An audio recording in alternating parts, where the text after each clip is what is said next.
Hello and welcome to my outdoor kitchen and pizza oven, or as I call it, the Mega Q, which I built in the summer of 2024. There's a lot going on today. We've got concrete, bricks, oak, electrics, and of course some fire. We'll have a good old burn up at the end and we'll cook you a pizza and a roast dinner. Usual rules on this channel apply.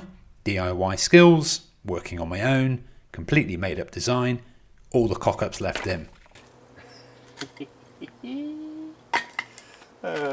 What an idiot. Right, welcome to the back of my house. Never been here before, have we? So this is completely the opposite to where the barn is. And to say it's a little unloved will be an understatement. So this area where you see the box growing within the raised bed is where I am going to put, I hope, an outdoor kitchen.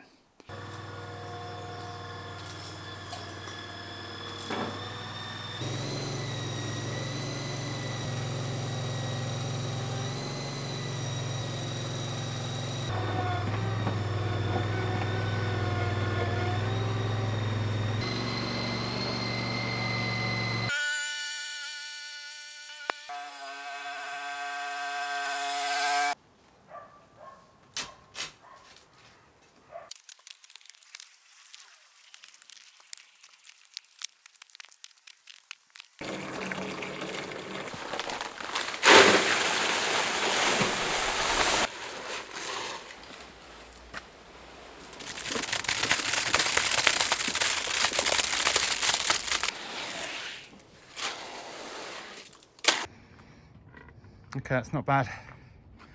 Levels are good. There's only about, there's probably about 5mm difference in it, but we can sort that out with the breeze block course.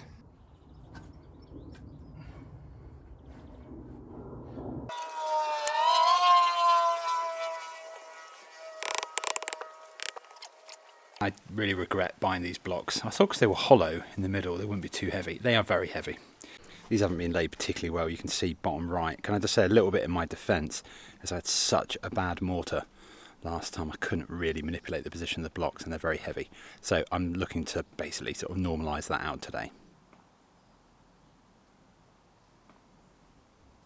Okay, so that's a lot easier. It's not brilliant, by the way. Never is with me, because I'm not a bricklayer. But that's gone on a lot easier.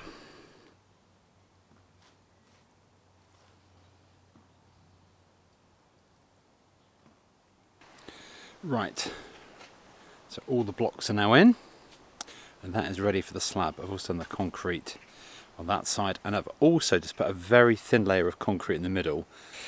That's just to sort of seal it in, because there's going to be storage space there, and I'm thinking creepy crawlies are going to work their way up.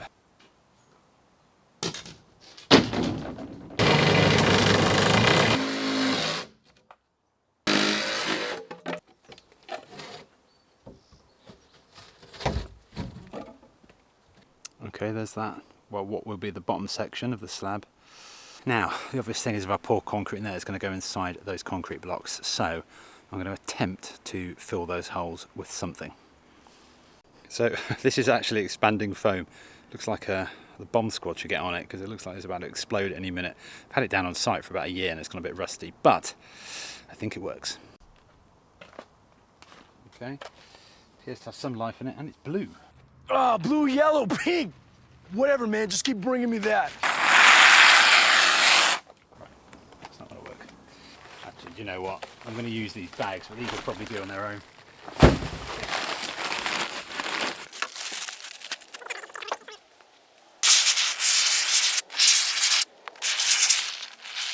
What to do?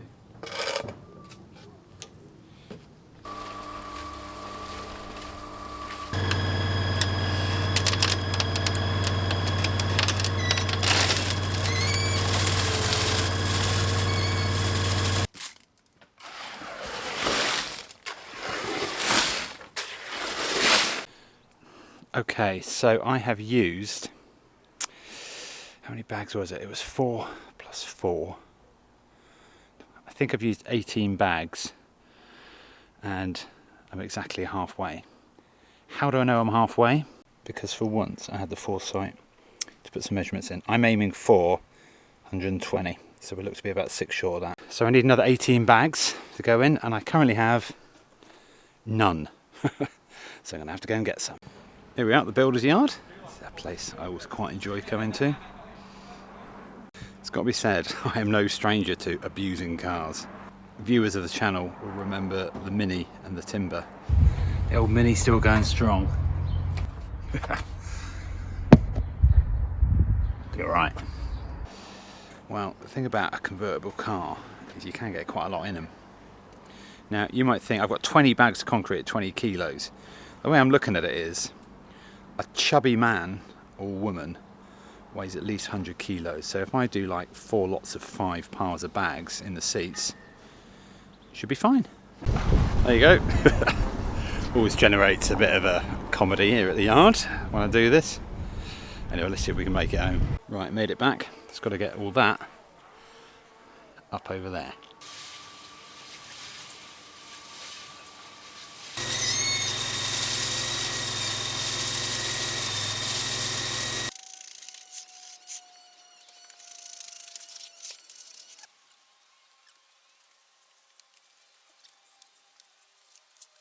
Right, the next day. This is fairly exciting. Something very satisfying about taking these off, assuming it's dry. Sure it is. Okay. Oh, right. Well, that's interesting. Dear, I don't know if that's a good thing or not. Or how could it be a good thing? It's not a bad thing, but let's have a look at that. So we're basically 130mm here, going down to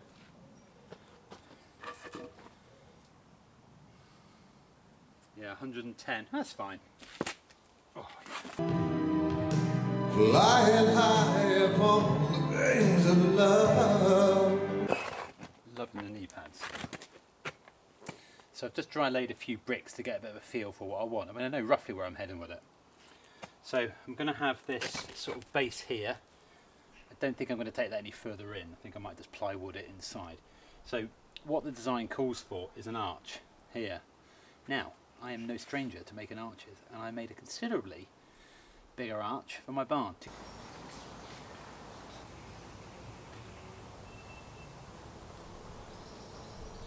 So it should be a walk in the park. Yeah, right. Lovely, lovely yellow sand. I bet you're thinking, all sand is yellow, Alex. Well, no, it's not. Up here they tend to get red looking sandstone. It was the stuff I had in the bags earlier on in this project. And it kind of looks pink in appearance in the mortar, which I don't want. When the guy came to deliver it, he wasn't very comfortable getting near the site. So here we are, back down at the barn. It's not abandoned, it is mothballed while I mess around with this new project. I will be back on this very, very soon. Actually, since we're down here, there's a couple of things just to show you. First of all, now that's an arch, which is why I'm not particularly fearful of this brick arch. But also, this shows you the colour of the set mortar. So we've got another husband and wife team watching the channel, hopefully not in bed like the last episode. And this one is a new country. We're off to Canada, and it comes from Bill R, who's in, and I had to look it up, Burton in the province of New Brunswick in Canada. Thanks for watching, Mr. and Mrs. Bill R. Right, I've dry laid that just to give me a sense of size and scale, and it's spot on. Lovely. Now, I just want to remind you all, I'm a DIYer, and now I've built most of a barn, right, but this is the first time I've done it. I have laid some bricks before. I did 2 courses for a raised bed, but that's my experience, right? Your friends, this is not for a professional brickie, right? This is for an amateur brickie, have a go brickie. You want one of these, I don't know what it's called, one of these. It's called a dust brush. Right. Basically, you can see I've already started this. I'm simply going. Oh, by the way, this has been in for about an hour and a half, and this mortar was too dry in the first place.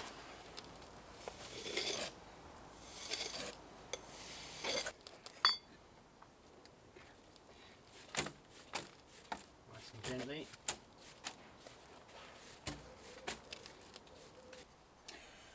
Being too dry was part of the problem. A lack of talent and experience is the other. And there you have it. The perfect crime. But I'm off to sunny España this week. So I've got some proper sunshine. Tell you what, I reckon this get me in the mood.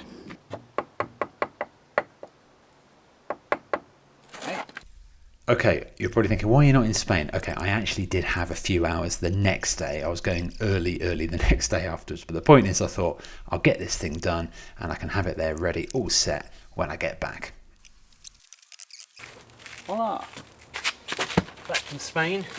Actually have them. This is all looking a bit rougher than I remember it, if I'll be honest, but it's okay. I don't need to take this out, I just fancy it.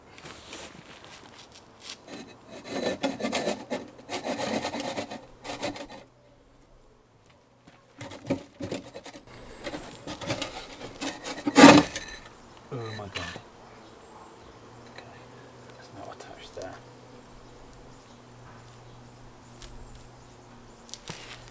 All there.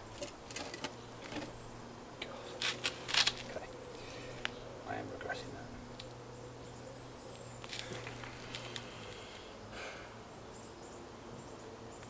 That's a good start after the holiday.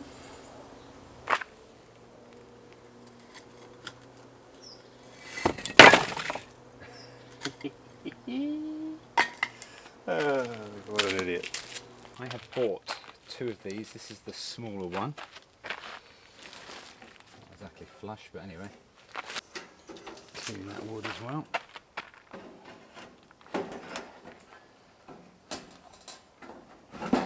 Okay. I'm not very happy with the quality of that. Right, it's the next day. I'm all prepped up. Barrow of sand, big one. Load of concrete. Great news, arch fans. The arch is back. So I dry laid it.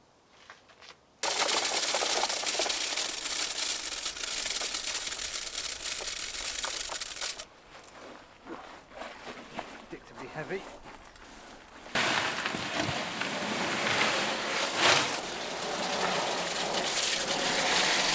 Right. This is always a super exciting moment on site. So much so I've even moved the cement mixer so you can get a proper view. Okay.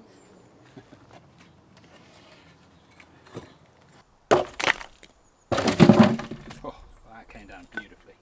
Right, let's have a quick poke around. So first of all, in terms of the thickness of it, very. Actually a little bit thicker than I was going for, if I'll be honest, but that's fine, absolutely fine. Yankee bloody doodle again.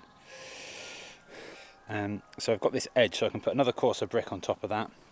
It has sagged a little bit in the middle. Yeah, but I could definitely pass that off as a feature. Honestly, an 8 out of 10. Just lost a few points for that kind of sag and dip on those front bricks, but we'll sort that out.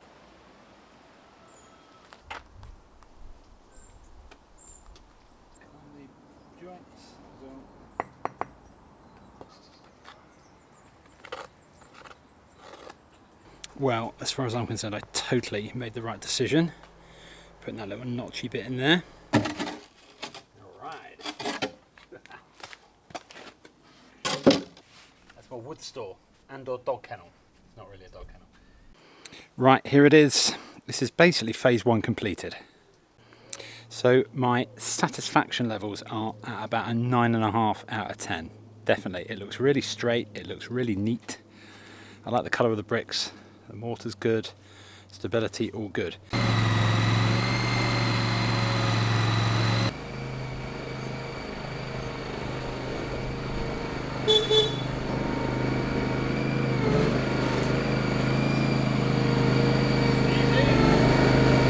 Right, so that's a fire brick.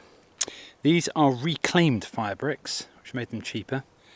I neglected to ask what they've been reclaimed from. I'm sort of hoping it's not like an old lead factory or something that's going to kill me.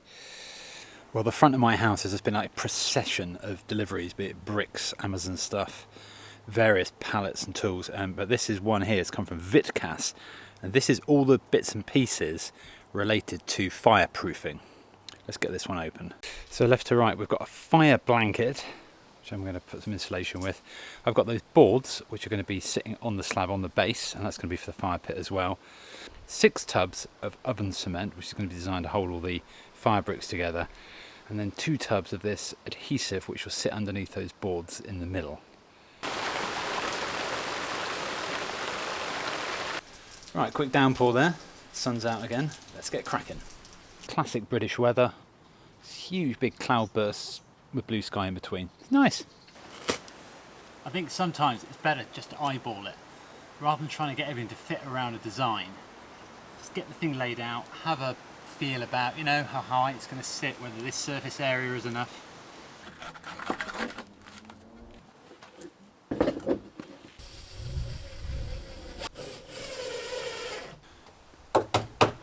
Feels pretty sturdy. I'm not sure if that really proves it. It's like an old World War II air raid shelter for a small dog. Okay, I think this is the last video before I actually start doing this. I've decided I quite like these fire bricks. I mean, they're not ugly, and they've got a bit of texture, they've got a bit of colour, and they contrast well against this. So I am going to have a course of fire brick facing on the outside of this thing. Let's start the front, shall we?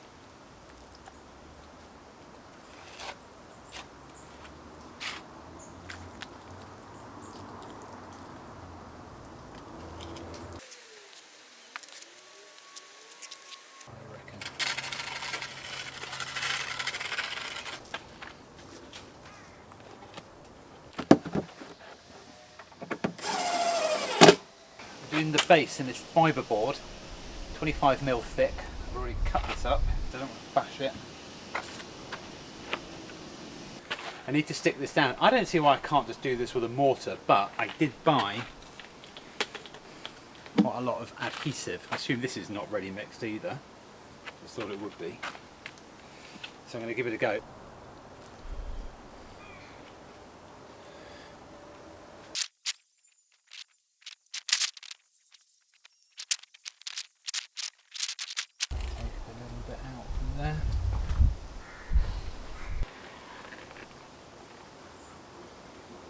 Okay, so this is going to be the very back of the internal, the fire part. And although we're going to be sort of doming over at the back, we actually just need to brick this up.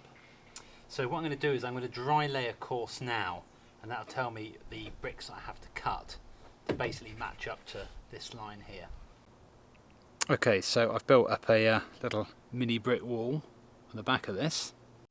So if we come around the other side, what you can see is a chalk line. In fact, if I pull this out, hopefully. Okay, so all labelled up, might come off. Should be fairly obvious, but the other thing as well, although I've got video footage on this, always take a photo with your phone so that you can remember. There you go. That looks alright, doesn't it? Only took me about 20-25 minutes to cut those blocks. Oh, it's exhausting. I hate cutting blocks.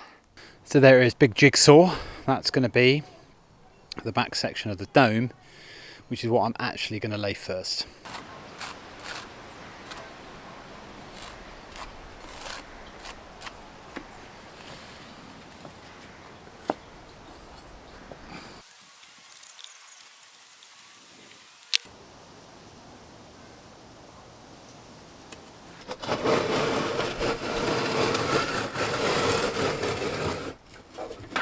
So here it is, this is how it's going to be set.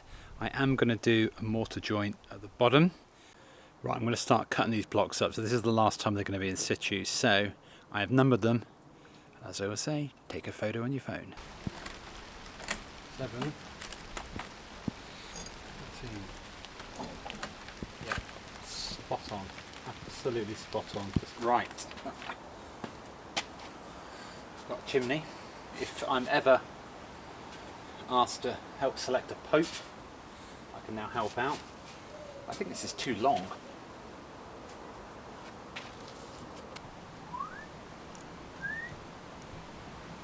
Is that too big?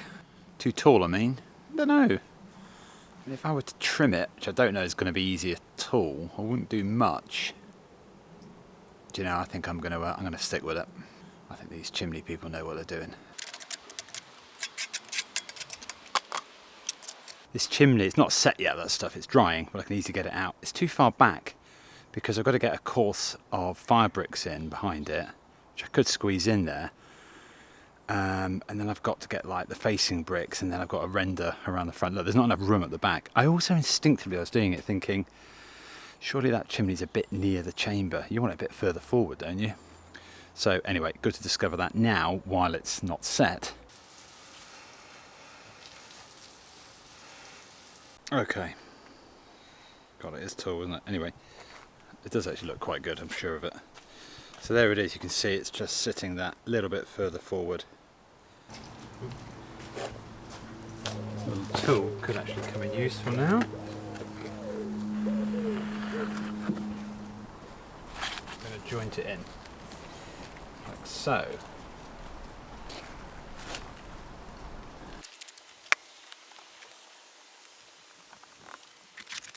Okay, it's the next day, that's all set in very well. As I say, it looks messy, it doesn't matter.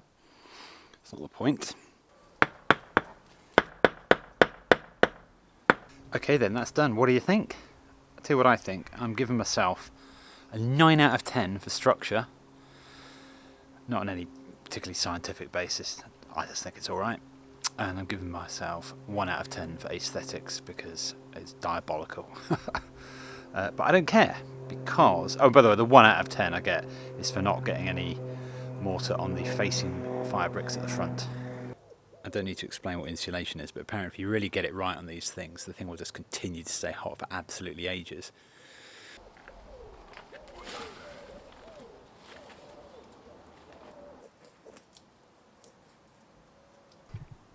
Right, it's Sunday morning, it's now 10:30. I've got a real full day because I have already brought a load of bricks around, I've already mixed some mortar, so we're in good shape.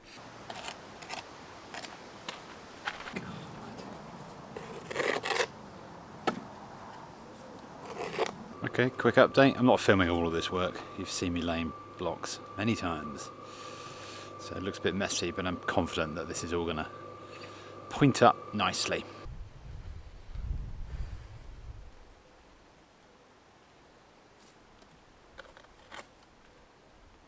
I'm starting to have stupid thoughts now. Like, I could have this going tonight, cook my tea on it.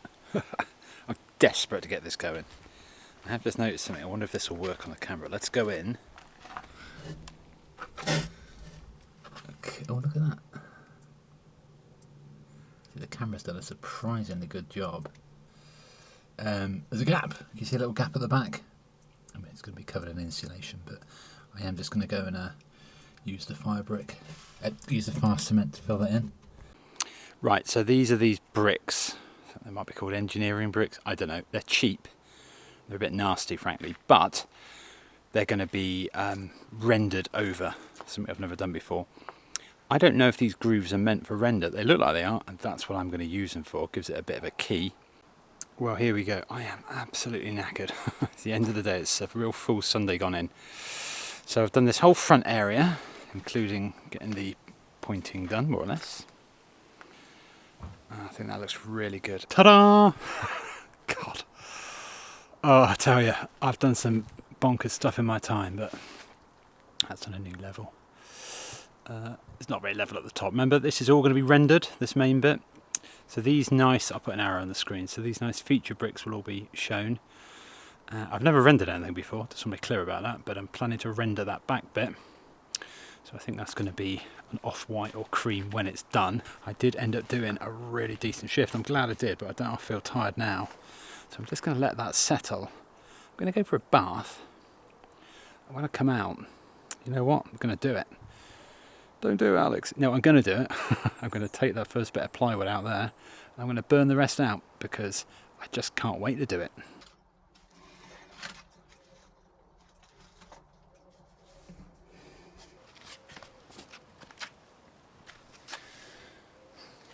Clearly, I don't tend to leave my phone in there. We have a new Pope.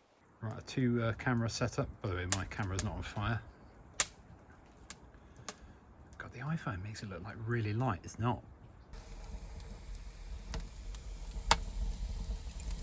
How's my interior frame doing? Doesn't seem very touched at the minute, but won't be long.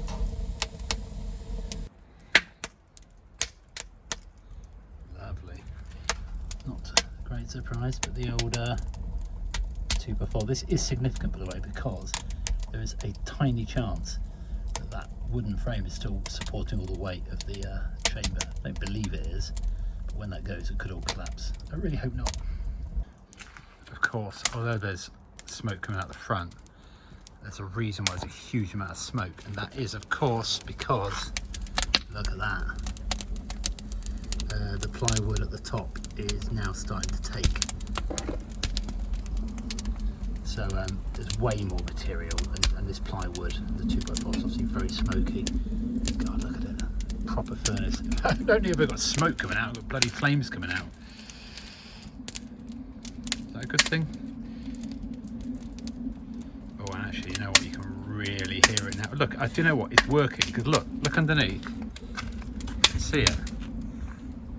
Okay, I don't want to go in this fast, but you can see that it's drawing from underneath. It's got way too much fuel on it, and as I say, it's also got the fuel of the 2x4. There's flames coming out of the chimney as well.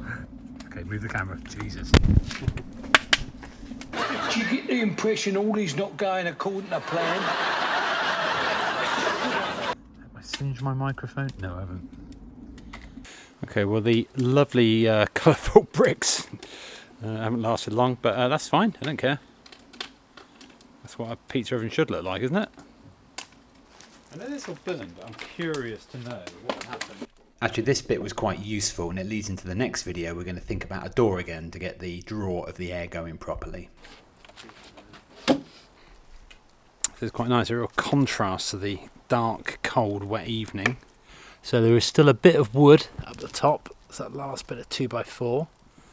I was thinking to myself, oh, I don't want any black mortar appearing between the fire bricks. Well, I don't think that's going to make any difference. The whole thing is completely scorched, of course. But anyway, it's burning away. So I suppose the good news is that the problems I've got are all kind of roughly in the same area.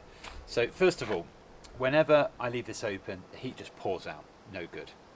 Problem number 2 is that the chimney is letting too much heat out at the wrong times, and I can't control it.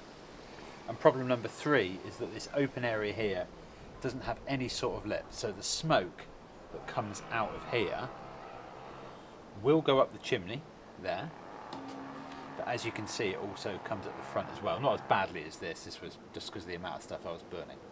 So what I'm going to do is I'm going to fix all 3 at the same time, which means basically taking quite a bit of this front section out. Hopefully, obviously not affecting the back section, i.e. not letting it fall down, I hope. I'm hoping I filmed me knocking that out. Maybe I didn't turn the camera up. This here is a damper, and I'm pretty sure you can retrofit these into existing chimneys.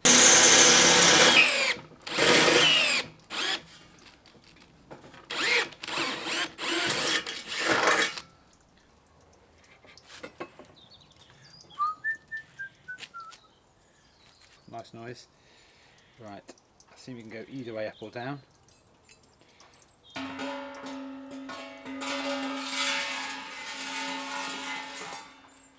Okay.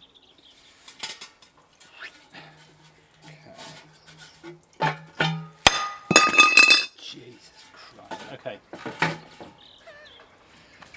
That's my working footwear. I've just discovered it does fit through there.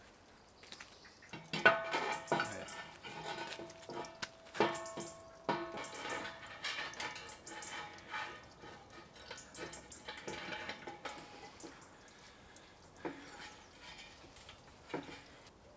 Bazooka on Alex builds. Can you see down there? Nice comment here from Craig. Is it Surgener or Surgener? He says he loves the videos, but he seems to get the greatest joy when I point out the cock-ups. Sounds like he's enjoying them perhaps a bit too much. But anyway, we are going to zoom in here to Biloxi in Mississippi. Anyway, glad you're enjoying it, Craig, and I certainly will crack on. Thanks for watching. I've got a small chimney extension. One of the other things, by the way, I didn't mention this about things that have not gone right, is that bloody stink of smoke all the time. It keeps blowing in the house. It's quite breezy. In fact, tomorrow, very stormy. So, yeah, that's actually coming, I think, more of a charcoal grey, so I'm going to have to spray paint it all black anyway, so a can of stove paint coming.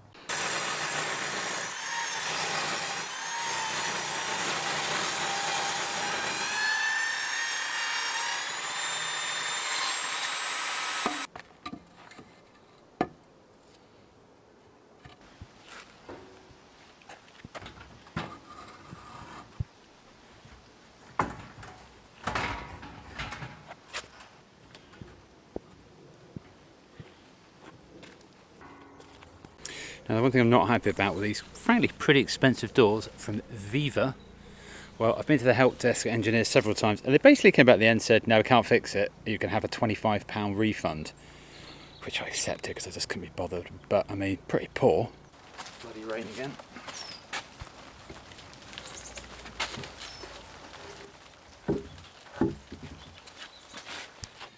This bottom edge just looks too sharp now, so just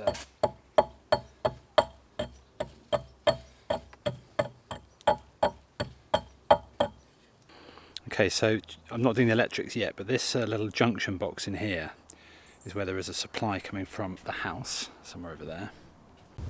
So the only bits actually connected here are the blue to blue, brown to brown, and yellow and green to yellow and green. So that's blue is negative, brown will be live, and that'll be the earth. A highly uncharacteristic bit of finessing.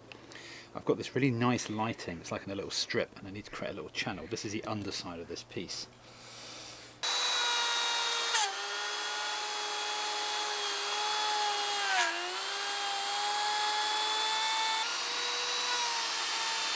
Okay, a bit wonky, but it didn't lip out the front. That would have been annoying. So while I had the router out, I thought, well, I need to get wires in. So I did another channel, almost comical. God, it's like a children's wooden game, isn't it? Because I just need to get wire from one end to the other, and I don't think there's going to be room around the back. You ready? Yes, look at that. That really is bloody, even this light. Zinger. Yes. Yeah, there we go. We're getting there. This time we've got the frame, no glass, I don't think. I mean, I've got the glass from the old one. Right, here we go. Next issue. So door, frame, no glass, got spare glass, we'll sort that out. I'm not sure today was quite meant to be. God, there we go again.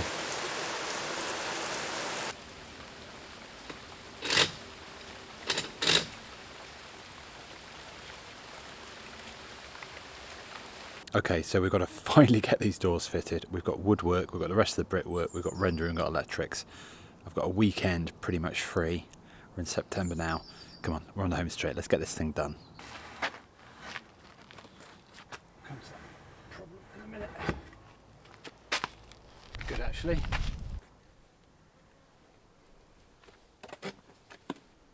Basically lay these out.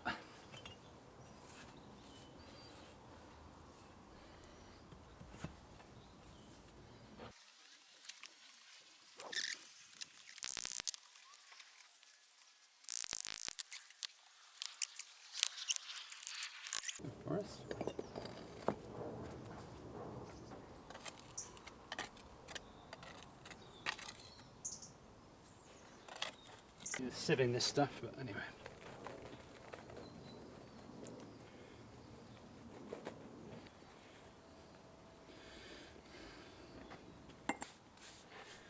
We'll just brush it in.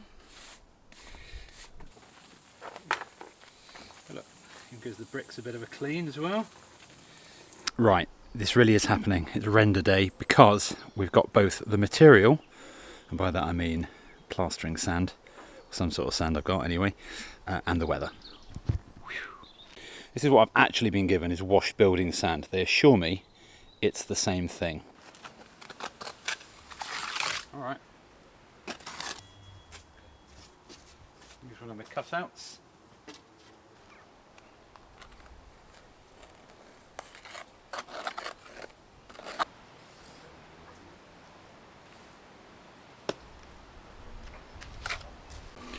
Right, just doing a second load of mortar. Don't need the same amount again, but a bit.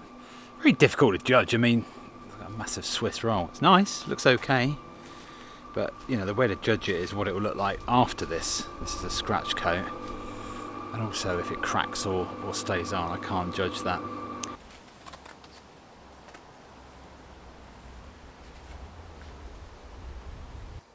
Right, to scratch a scratch coat, you need a scratcher. I don't know if that's what it's called, that's what I'm calling it. So we're basically going to create a key for the next coat, whatever that's called. A little bit drier, to be honest with you.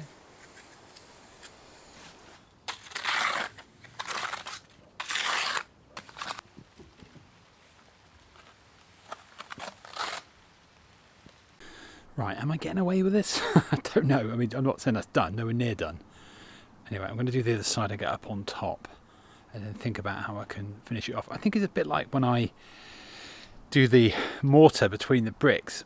It's almost worth not messing around with it too much until it's like gone off a bit, and then you can do stuff with it quite easily. I've got a feeling this is going to be the same.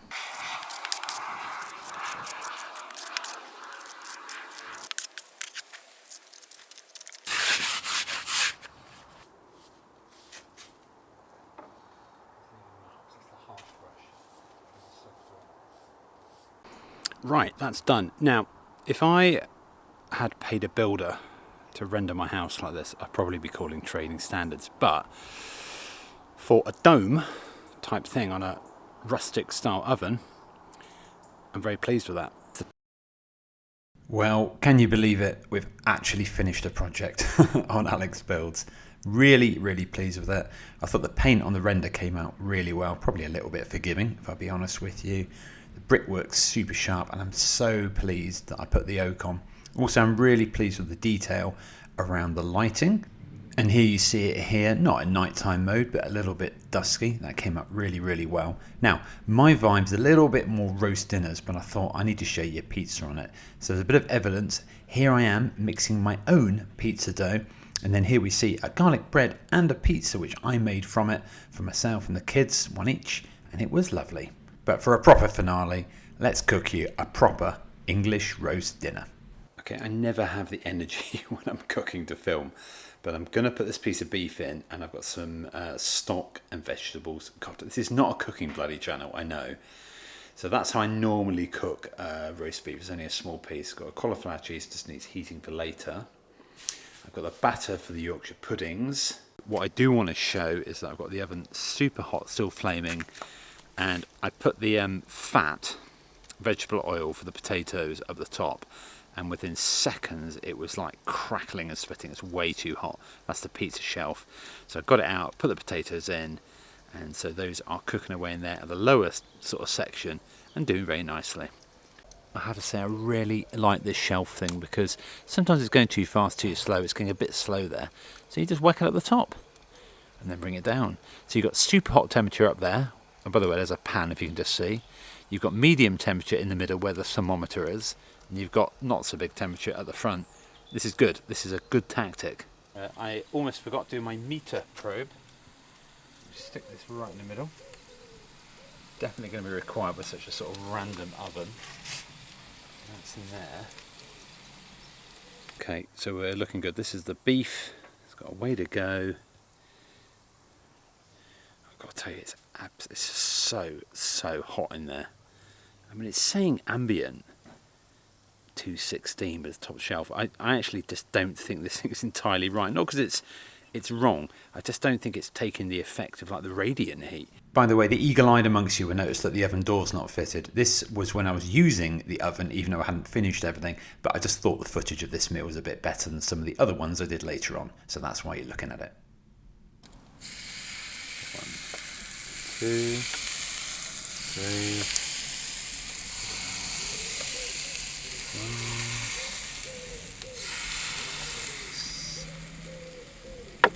There we go. I'm feeling confident. Oh, I wish I could film them. They look so good. The really good bit of having such a big oven is that, you know, you're normally worried about opening the door. You can just spin stuff round with this tool here. Just get it all nice and even. It's lovely. There you go. You can see it with my phone, my normal camera. Look at those. I mean, in 5 minutes, you can watch them rise. Yorkshire's the greatest thing to eat ever. Bloody hell. I mean, look at that. That is really, really good. Again, I don't think the results really prove anything. And also the portion sizes are outrageous. Anyway, it looks good.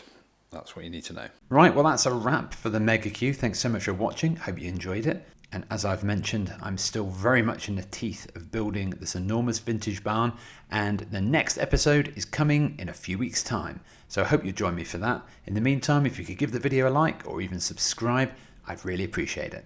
See you next time on Alex Builds.